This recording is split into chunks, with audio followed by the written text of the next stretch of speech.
자, 요거는 머릿속에 제가 계속 기억하라고 말씀을 드렸습니다. 포로기 이후에 오늘은 저 끝에 있는 학개, 스가랴, 말라기를 비롯해서 요 앞에 12번부터 있는 빨간색으로 되어 있는 에스겔, 다니엘 이렇게 쭉 나가도록 하겠습니다. 오늘 성경은 여러분들이 그동안 쭉 따라오면서 읽으셨는지 모르겠지만 오늘 그 에스겔, 다니엘, 스가랴, 말라기, 학개는 장은 얼마 안 돼요. 에스겔을 제외하고는. 그러나 이해하기는 쉽지 않은 성경입니다. 왜 그런지는 이따가 말씀드리도록 하겠습니다. 자, 요 흐름사도 여러분들 이제는 반복해서 계속 말씀드리는 이유는 여러분들이 구약 성경을 읽으실 때 이 가닥이 머릿속에 안 잡히면 자꾸 가닥이라는 표현이 나오죠. 이게 잘 안 잡히면, 흐름이 잘 잡히지 않으면 언제 있었던 일이지? 그리고 누구와 했던 이야기지? 이런 이야기들이 이게 머릿속에 정리가 안 되기 때문에 제가 반복해서 드리는 거예요.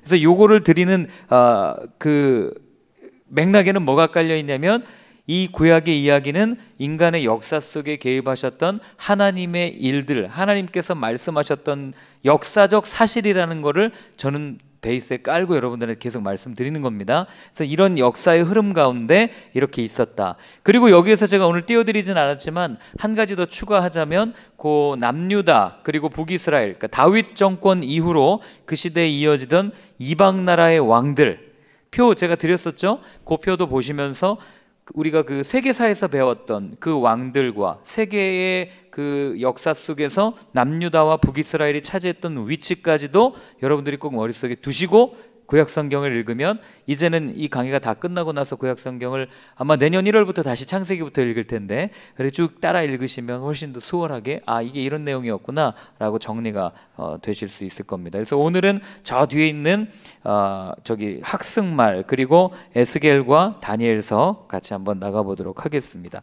자, 먼저는 페이지에 그 나눠드린 강의안을 보시면은요, 원래는 다니엘부터 해야 돼요. 다니엘이 1차 포로 때 끌려간 사람이고 에스겔은 2차 포로 때 끌려간 사람이거든요.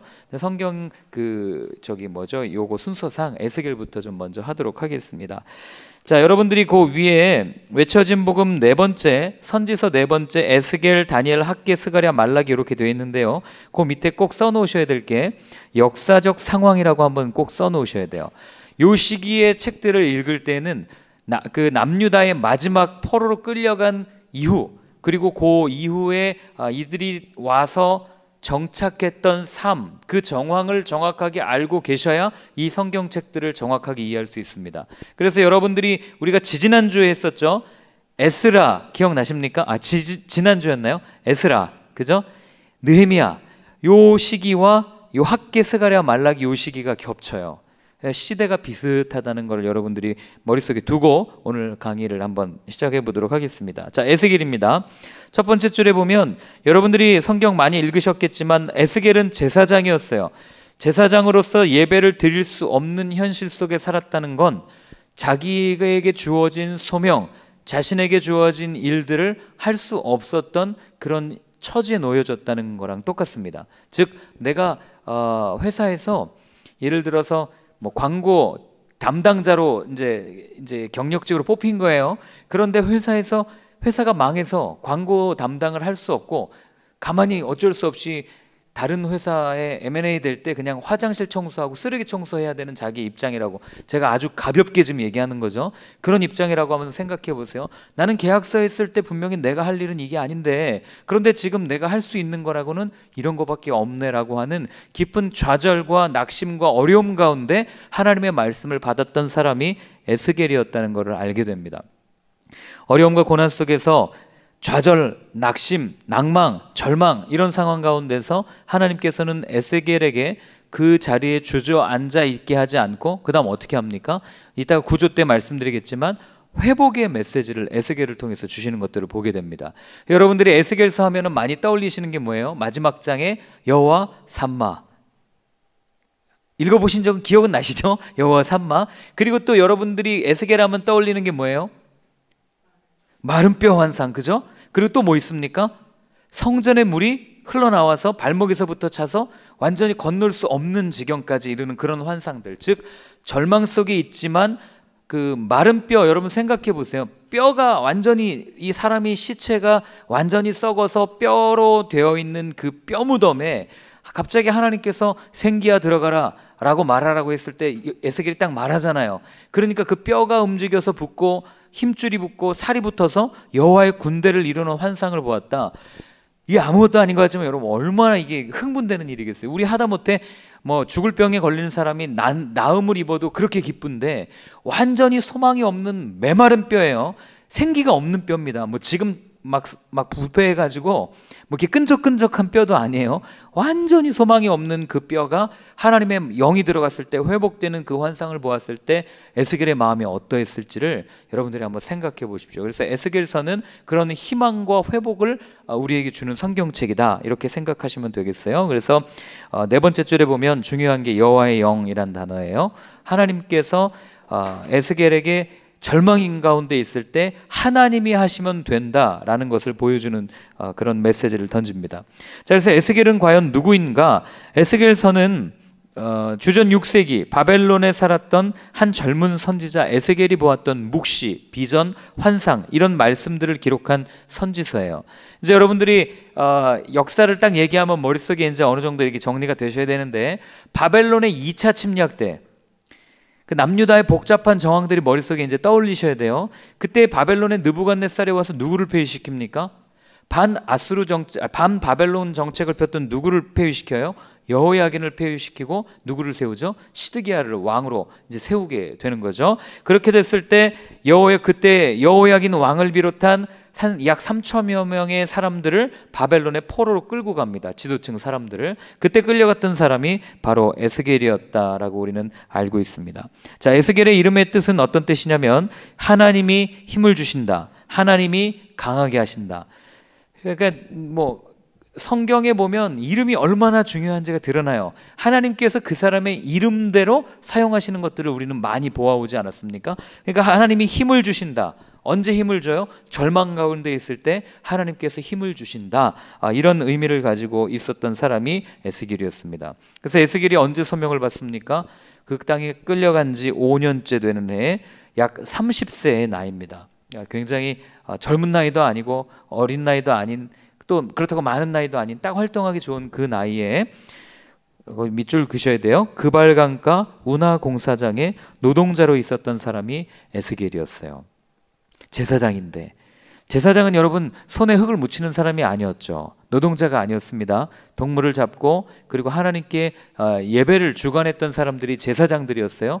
그런데 그런 제사장이 오늘 뭘 하고 있어요? 손에 삽을 들고 곡괭이를 들고 운하 노동을 지금 하고 있는 겁니다. 그런 현실 가운데 여러분들이 에스겔이 되어서 에스겔서를 읽으셔야 하나님께서 에스겔을 통해서 하시고자 하셨던 말씀이 무엇인지를 알 수가 있는 거예요. 그래서 그런 마음가짐으로 한번 읽어보시면 좋을 것 같고요. 그 다음에 네 번째 문단에 보면 에스겔서의 저자가 부시의 아들 에스겔이라고 말합니다. 아버지가 누구라고요? 부시. 안 잊어버리겠죠? 미국의 대통령. 그죠? 그래서 이렇게 기억하시면 됩니다. 그래서 부시의 아들 에스겔인데 이 에스겔서는 다른 성경과는 다르게 계속해서 1인칭 시점으로 이야기를 합니다. 그러니까 많은 학자들은 그냥 에스겔이 썼구나라는 것에 동의를 합니다. 자, 에스겔서의 구조를 보시면은요. 구조에서도 딱 답이 나와요. 보시면 1장부터 3장까지는 소명과 임무, 에스겔을 부른 하나님에 대한 이야기들이 나오고 4장부터 24장까지는 어떤 이야기가 나오겠어요? 지금 남유다가 완전히 멸망한 때가 아닙니다. 그죠? 그러니까 지금 2차 침략 때 끌려갔기 때문에 아직 남유다가 멸망하지 않았는데 하나님께서는 에스겔을 통해서 남유다가 결국에는 심판을 받고 멸망할 거야 라는 메시지를 주시는 거예요. 그러니까 포로로 끌려간 사람들이 들었을 때는 썩 그렇게 기쁜 메시지는 아니었던 거죠. 그런데 그것으로 끝나는 게 아니라 에스겔에게 역시 다른 이사야나 예레미야와 동일하게 남유다를 괴롭혔던 이방의 나라들 역시 하나님의 심판을 받게 될 겁니다 라고 분명하게 이야기를 하고 제일 마지막에는 그러나 그 심판 가운데에 어떤 일이 일어나요? 하나님의 백성, 하나님의 나라 이스라엘이 회복될 것입니다. 그게 여호와 삼마, 하나님께서 다스리는 성, 마지막 48장이 그런 환상으로 끝나거든요. 그래서 그런 이스라엘의 회복을 그리고 있다라는 것을 여러분들이 기억하시면 되겠습니다. 그 구조 자체가 여기 보시면은 어떻게 돼 있어요? 그 박스 제가 해놨는데 소명을 주고 그 다음에 현실을 보게 합니다. 죄악과 멸망을 보게 하고 그 다음에 이웃들에 대해서 눈을 돌리게 해요. 그러니까 보니까 남유다나 이웃들이나 뭐 차이가 없는 거예요. 그러고 나서 하나님이 에스겔에게 미래에 대한 이야기를 주시고 회복을 주신다라고 하는 전체 큰 이 이야기 구성이 그렇게 되어 있다라는 것을 여러분들이 생각하고 보시면 되겠습니다. 자, 그런데 그 첫 페이지에 제일 아래에 제가 써놨지만 에스겔은 하나님의 메시지를 전달하기 위해 예언, 비유, 표적, 상징들을 다양하게 사용합니다. 이렇게 적어놨어요. 제가 아까 시작하기 전에 이제 말씀드렸는데 에스겔, 다니엘, 스가랴 오늘 읽을 5권 중에 이 3권이 만만치 않은 이유가 뭐냐면 이 3권의 책에는 여러분들이 해석하기 어려운 환상과 비유들이 많이 들어있기 때문에 그렇습니다. 신약 성경에서 제일 어려운 책이 뭐예요? 여러분들이 느낄 때 계시록이잖아요. 왜 그렇습니까?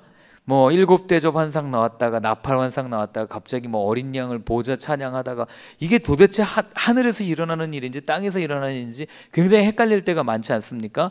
역시 요한계시록과 더불어 이 에스겔, 다니엘, 스가랴는 이 묵시문학, 즉 종말의 때 또는 나중에 이 땅에 임할 하나님의 나라에 대한 이야기들을 아직 일어나지 아니한 아주 먼 미래의 일들을 상징과 비유를 통해서 나타나기 때문에 굉장히 어렵게 느껴지는 책 중에 하나가 바로 에스겔, 다니엘, 스가랴입니다.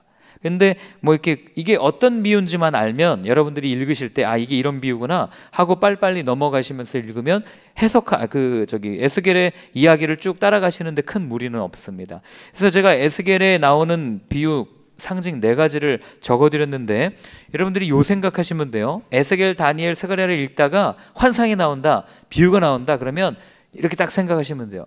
하나님께서 말씀하시는 선지자를 통해서 알려주시는 환상과 비유와 상징은 모두가 다 구원과 관련된 상징이다. 그리고 하나님의 나라, 이 땅에 임할 하나님의 나라에 대해서 알려주시는 사인이다. 이렇게 생각하고 그 환상들을 읽어내시면 됩니다. 자, 에스겔서에 나오는 4가지 비유는 첫 번째는 17장에 보면 뭐라고 되어 있습니까? 두 독수리 비유 읽어보셨죠? 화로다 화로다 화로다 하면서 두 독수리 비유 나오는데 한 독수리는 바벨론의 왕을 상징하고 한 독수리는 애굽의 왕을 상징합니다. 뭐 털이 많고 숱이 없는 뭐 이런 독수리들 막 묘사되어 있는데 이 두 독수리가 나오고 그 다음에 백향목의 높은 가지는 바벨론의 포로로 끌려간 여호야김을, 그리고 그 땅의 종자라고 표현되어 있는 건 시드기야 왕, 그 땅에 남겨진 시드기야 왕을 비유합니다. 결국 하나님께서는 그 땅의 그 연한 가지, 이게 뭐겠어요? 다니엘도 이제 갑자기 어디서 나오는 한 돌 뭐 이렇게 표현되어 있거든요. 이게 다 메시아를 상징하는 표현들이에요. 하나님의 나라가 도래할 겁니다 라고 이야기를 해주는 비유가 바로 두 독수리 비유입니다. 자, 두 번째 비유는 두 자매 비유인데 이것도 읽어보셨을 거예요. 오홀라 오홀리바, 북이스라엘 언니 오홀라와 그 다음에 남유다로 상징되는 오홀리바, 여동생인데 언니가 결혼을 했는데 행음하다가 멸망해요. 맞아서 인생의 파멸을 맞습니다. 그게 오홀라거든요. 근데 그 동생인 오홀리바는 언니가 그렇게 잘못되는 걸 봤으면 돌이켜야 되는데 돌이키지 않고 오히려 더 큰 음행을 저지릅니다. 그걸 가지고 하나님께서 심판을 말씀하시고 이 우상 숭배에 대한 현실들을 적나라하게 이야기해 주는 비유가 두 자매 비유예요. 그 다음에 끓는 가마 비유는 이제 그 뭐죠? 이 바벨론을 상징하거든요. 이 예루살렘이 결국 멸망할 거다, 이거를 하나님께서는 알려주시는 거고, 그 다음에 두 막대기 비유는 하나는 여러분들이 아는 것처럼 남유다, 그리고 하나는 북이스라엘을 상징합니다. 그래서 지금은 여러 정황상 북이스라엘이 먼저 멸망하고 그 다음 남유다가 멸망하면서 흩어질 거지만, 그러나 하나님께서 두 막대기를 취해서 하나가 되기 위해서 연합하실 거다. 즉 이 땅에 임할 하나님의 나라, 메시아가 오게 돼서 그 영원한 어린 양이 뛰놀고 사자와 어린 양이 함께 뛰노는 그 이사야가 보았던 그 하나님의 나라가 이 땅 가운데 이루어질 거다라는 것을 에스겔을 통해서도 동일하게 하나님께서는 이야기를 해주십니다. 이게 언제 이 땅에 임한다고요? 하나님의 나라가 지금 이 땅에 임했습니까? 안 임했습니까? 임했습니다. 언제요? 예수님이 오심으로. 그래서 그 사인, 제가 전에 말씀드렸죠. 그 사인이 뭐예요? 예수님이 이 땅에 오셔서 눈먼 자를 눈뜨게 하고 죽은 자를 살리고 병든 자를 살리는, 이게 이사야가 보았던 그 낮은 곳이 높아지고 높은 곳이 낮아지는 그런 높고 낮음이 없는 그런 하나님의 나라, 아픔도 없고 슬픔도 없는 그 하나님의 나라가 예수님의 기적, 예수님의 사역을 통해서 이 땅 가운데 이미 시작된 거예요. 그러나 완전하게 이루어지지는 않았습니다. 언제 이루어집니까? 그분이 다시 오시는 그날에 이루어진다, 이렇게 생각하시면 될 것 같아요. 자, 그리고 넘어가서 그럼 에스겔이 말하는 강조점은 무엇입니까? 결국에는 아까 그 구조 속에 다 답이 있어요. 이야기 구성을 말씀드렸어요. 에스겔을 부르고 절망 가운데 있는 현실을 그대로 직시하고 남유다 그래서 멸망할 겁니다라를 이야기하죠. 그리고 그 남유다를 괴롭히는 이방의 나라들도 멸망할 거다고 얘기해요. 마지막에 그러면 하나님께서 회복시킬 겁니다라고 얘기해요. 그러면 이야기 구성상 누구를 봐야 회복된다는 얘기예요? 하나님께로 돌아가야 회복된다라고 이야기하는 게 에스겔서의 큰 주제라는 것을 여러분들이 읽어내시면 되겠습니다. 그래서 두 번째 문단을 보면 현실은 암울하고 참담하지만 에스겔은 거기서 그치지 않습니다. 이스라엘 공동체가 회복될 수 있는 한 가지 방법, 하나님께 돌아가는 것입니다 라고 이야기하는 거예요.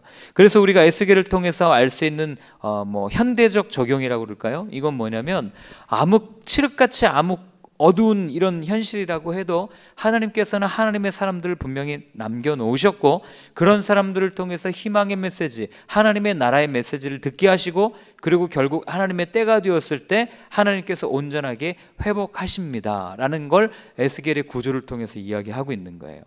이해되십니까? 그런데 이 구조 어디서 많이 봤죠?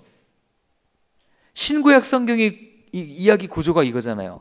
하나님이 세상을 창조하시고 너무너무 사랑했는데 타락했어요. 더 이상 회복될 수 없는 지경에까지 이르렀습니다. 그러나 예수님이 오셔서 회복되었어요. 그런데도 여전히 이 땅에는 부패와 아픔이 있어요. 그러나 하나님께서는 하나님의 사람들을 남겨놓으셨어요. 그 사람들의 이름이 뭐예요? 그루터기와 같은 백성들, 그 사람들의 이름이 뭐라고요? 교회, 그리스도인이에요. 이해되십니까? 성도라고 불리우는 사람들이라고요. 그 사람들을 통해서 이 땅에 하나님의 메시지를 전하게 하시고 하나님의 꿈을 꾸게 하시고 결국에는 어떻게 된다고요? 하나님의 때가 되면 그분이 오셔서 완전히 하나님의 나라를 완성시킵니다. 이게 신구약 성경 전체 구조 아니겠어요? 그 구조가 에스겔서에서도 동일하게 쭉 드러나는 것들을 보게 됩니다. 에스겔서만 그런 거 아니죠. 예레미야서도 그랬고 이사야서도 그랬습니다. 선지서들, 큰 구조를 가지고 있는 모든 선지서들이 그런 흐름으로 나가고 있다는 얘기는 여러분들이 크게 보면, 큰 그림으로 보면 하나님께서는 우리가 어느 성경을 읽든지 성경을 읽을 때마다 그 큰 그림을 보게 하심으로 우리한테 꿈을 갖게 하시는 거예요. 반드시 예수님이 오신다, 안 오신다? 오신다. 이거를 반복적으로 우리한테 말씀해주고 있다는 것 기억하시면 되겠습니다.